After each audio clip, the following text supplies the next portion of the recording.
سلام، خوش اومدید به ویدیو جدید با یه کانتنت دیگه.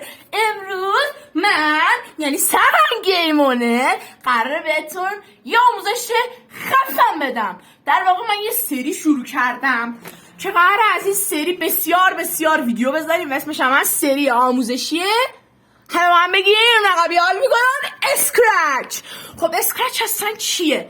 اسکرچ زبان برنامه نویسی ویژه کودکان، نوجوانان و بزرگسالان، بیشتر کودکان و نوجوانان، که من متخصص اسکرچ هستم و همه چیز اسکرچ رو میدونم و امروز میخوام یک بازی ساده کلیکی رو بهتون آموزش بدم که بسازیدش. میریم سر دسکتاپ تا بهتون آموزش بدم. فقط قبل از اینکه این آموزش رو شروع کنیم خواهش میکنم اگه به این موضوعات گیم، در مورد گیم، کنسول های بازی، 10 تا از بهترین و فلان و تکنولوژی و آموزش اسکرچ و کامپیوتر و اینا هستید، لطفا کانال رو سابسکرایب کنید، اون زنگوله کنارش رو بزنید، ویدیو رو لایک کنید. بزن بریم سراغ ویدیو. لیتس گو.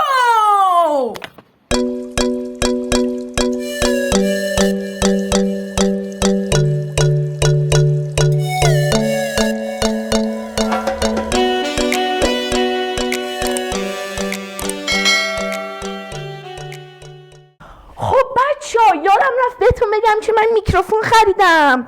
مبارکم باشه، خیلی مبارکم باشه. مثل بچهای 3 ساله که ماماناشون براشون اسباب بازی میخره الان ذوق دارم. خب اول بریم سراغ این که اسکرچ اصلا چی هست. ببینید بچه‌ها، اسکرچ زبان برنامه نویسی خیلی راحت و آسون بلوکچینه که راحت میتونید یادش بگیرید. فقط به کمی زمان نیاز داره، مخصوص کودکان، نوجوانان و بزرگسالان، بیشتر کودکان و نوجوانانه. و خب یادم رفته بود من میکروفون بزنم، الان زدم. خب اسکرچ زبان برنامه نویسی مخصوص کودکان، نوجوانان و بزرگسالانه. بیشتر توزیع کودکان و نوجوانانه، زیاد بزرگسالان به سمتش نمیرم. اینو چی میگم؟ و خب اینو بهتون بگم که اسکرچ خیلی آسونه. میتونین باش بازی بسازید، میتونین باش همه چیز میتونین، همه کار میتونین باش بکنین، حتی میتونین انیمیشن درست کنین، ولی خیلی یه ذره مهارت میخواد، ولی میتونید. من خودم دارم یه تلاش میکنم یه انیمیشن بسازم. و اما سراغ دسکتاپ یه بازی ساده. این اولین قسمت از این سریمونه، پس بریم یه بازی ساده کلیکی بر اسکرچ درست کنیم و بازیش کنیم و خیلی هم باش حال کنیم. این بازی خیلی ساده است، فقط به کمی زمان نیاز دارید. در قسمت‌های بعدی امیدوارم که بهترین آموزش‌ها رو بهتون بدم. در قسمت‌های بعدی قراره که آموزش‌های خیلی پیشرفته‌تری بدم که از جمله بازی‌های خیلی پیشرفته‌تر، خفن‌تر و بالاتر. پس بدون معطلی این کانال رو سابسکرایب کنید، ویدیو رو لایک کنید، بریم سراغ ویدیو، سراغ دسکتاپ. خب بچه‌ها، ما الان اینجا تو صفحه کامپیوتر هستیم و میخوام بهتون آموزش بدم که چجوری اسکرچ رو دانلود و نصب کنید و ازش استفاده کنید به راحتی. اول هر مرورگری رو که ازش استفاده میکنید رو باز میکنید. برای مثلا من از گوگل کروم استفاده میکنم، بهترین مرورگر، و من بازش میکنم. ابتدا اینجا از این گوشه بذارید لود بشه کامل. خب وقتی که کامل لود شد از این گوشه ابتدا یه آلت شیفت میزنید زبان فارسی بشه. بعد این نقطه گزینه کیبورد رو که اینجا میبینید اینجا پرژن میزنید که فارسی بشه. بعد حالا اینجا سرچ میکنید دانلود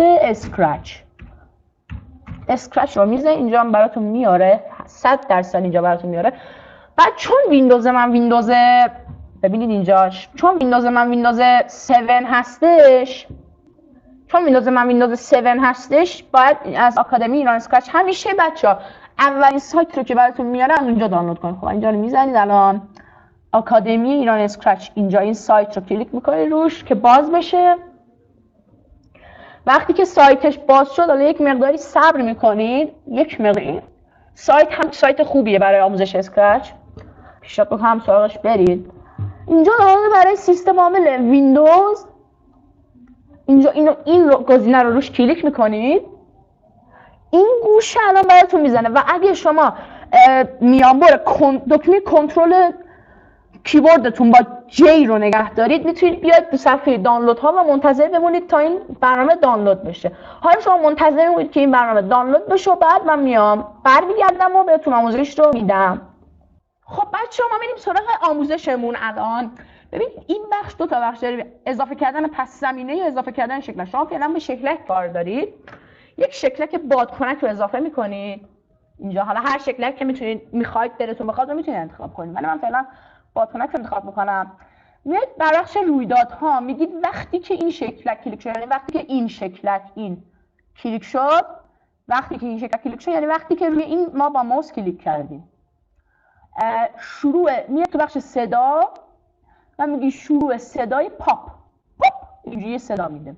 حالا شاید شما نشنوید اینجا من کلیک میکنم، نمیدونم بشنوید یا نشنوید. خب و یه متغیر میاد ایجاد میکنین بچه‌ها،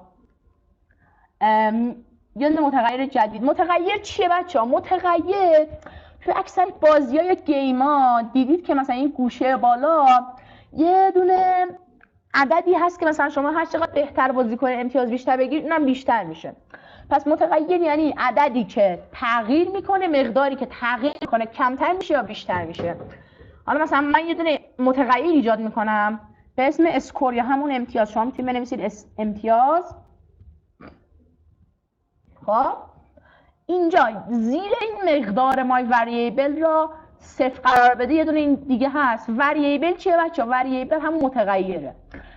این زیریه که هیچی ننوشته پشتش اینو برمی‌داری و از اینجا اسکور رو انتخاب میکنید. متغیری که اضافه کردی اینجا میاد، انتخابش میکنید اسمشو، بعد اینو همین دست نمیزنید، یه دونه اضافه کنید. یعنی هر وقت من روی این کلیک کردم اول یه دونه صدای پاپ از خودش در میاره، بعد امتیاز رو یه دونه این بالا ببینید این گوشه یه دونه امتیاز رو بیشتر میکنم. نگاه کنید ببین هر بار که من کلیک میکنم این امتیاز بیشتر میشه. خب حالا بچه‌ها ما برای اینکه این امتیاز هر وقت هر وقت که برای این امتیاز صفر بشه، بخوایم این امتیاز صفر بشه هر وقت پرچم کلیک شد بخوایم از اول شروع کنیم، خب باید یه کاری بکنیم. میایم اینجا میگیم وقتی که پرچم کلیک شد مقدار این رو صفر قرار بده. ببین اینجا گفت تغییر بده، یعنی به میزان یه دونه تغییر بده، اما اینجا گفته مقدار اسکور رو صفر قرار بده، یعنی مقدار امتیاز رو صفر بکن. همونجا دیگه از 1000 هم باشه، 1,000,000 1,000,000,000 هم باشه بکنش صفر. فهمیدی؟ الان ببینید من وقتی پرچم سبز رو میزنم اینجا امتیازم صفر میشه. خب حالا بچه‌ها ما میگیم وقتی که پرچم سبز کلیک شد اول میگیم یه نمیاد در بخش کنترل، این نارنجیه، میگیم ای بابا یه دقیقه چه خرابکاری کردم. خب میگیم تکرار کن برای همیشه. اینجا برای همیشه رو برمیداریم. خب بعد میریم تو بخش حرکت.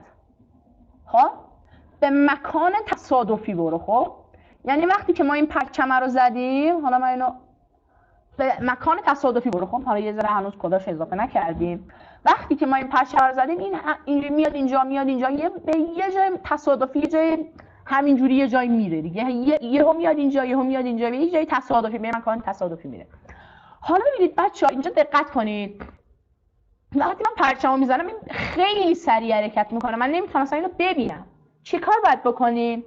میرم توی بخش همین کنترل، فکر کنم بود آره اینجا توی بخش کنترل میایم توی 1 ثانیه صبر کن و برمی‌داریم میذارید زیر این. حالا بچه‌ها ببینید وقتی من پرچم کلیک کنم 1 ثانیه صبر میکنه بعد میاد، 1 ثانیه صبر میکنه بعدش دیگه جاشو عوض میکنه. خب حالا بچه‌ها آخرین کاری که ما قرار بکنیم چیه؟ یه دونه اینجا میایم ظاهر و جلوه رنگ، این نگاه کنید جلوه رنگ را به میزان 25 تغییر بده. اینو میذاریم زیر این. حالا نگاه کنید رنگش عوض میشه، میتونه کارتون خوشگل‌تر و قشنگ‌تر کنه و اینجوری حالا شما روش باید بزنید، بعد اینجوری امتیازتون اضافه میشه، میتونید روش قشنگ بازی کنید و از بازیتون لذت ببرید.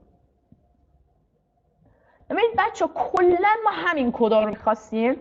وقتی که شکلک کلیک شد شروع صدای پاپ، اسکور را متغیر اسکور را به میزان 1 تغییر بده. وقتی که پرچم کلیک شد مقدار اسکور را 0 قرار بده. وقتی که پرچم کلیک شد برای همیشه به مکان تصادفی برو، 1 ثانیه صبر کن، جلوه رنگ را به میزان 25 تغییر بده. همین بچه ما همین رو نیاز داشتیم تا یک دونه بازی قشنگ بسازیم. همین. و از اینجا هم میتونید بیاید داخل فایل و ذخیره در کامپیوتر شما رو بزنید، یک دونه مکان رو انتخاب کنید. مثلا دسکتاپ رو انتخاب میکنید، فایل نیم رو میزنیم مثلا جی. خب سیو میکنیم و الان ما اسکرچ رو میبندیم، لیو رو میزنیم. ببینید اینجا یه دونه GGSP3 اینجا زوم میکنم من، این GGSP3 اون میاد. و بچه ها من فردا یا پس فردا آموزش تبدیل کردن این فایل SP3 رو نمیتونید باز کنید، فقط توی داخل خود اسکرچ میتونید بازشون کنید. خب یا آموزش میذارم تا شما بتونید به برنامه تبدیل کنید و با استفاده از مرورگرتون مثل برنامه یا بازی تحت وب استفادهش کنید. خب بچه‌ها آموزشمون هم تموم شد. این بازی خیلی بازی آسونی بود، میتونید راحت خودتون اسکرچ رو دانلود کنید و بسازید و نهایت لذت رو از بازی که ساختید ببرید. بریم من ازتون خداحافظی کنم و این ویدیو رو تمومش کنیم. خب دیدید که ما با این آموزش یه بازی بسیار بسیار ساده رو ساختیم و از بازی نهایت لذتمون رو بردیم. من فردا یا پس فردا بهتون آموزش میدم اون فایل SP3 اسکرچ رو چجوری تبدیل به فایل برنامه اجرایی بکنید و ازش استفاده کنید. پس حتما ویدیوهای من رو دنبال کنید، کانال من رو سابسکرایب کنید، ویدیو رو لایک کنید و حمایت بزرگی که میتونید از من بکنید و ویدیو رو نگاه کنید. ممنونم که تا آخرش ویدیو رو تماشا کردید و امیدوارم لذت برده باشید. همین دیگه، هیچی نگم. خدا نگهدار تا یه کانتنت دیگه.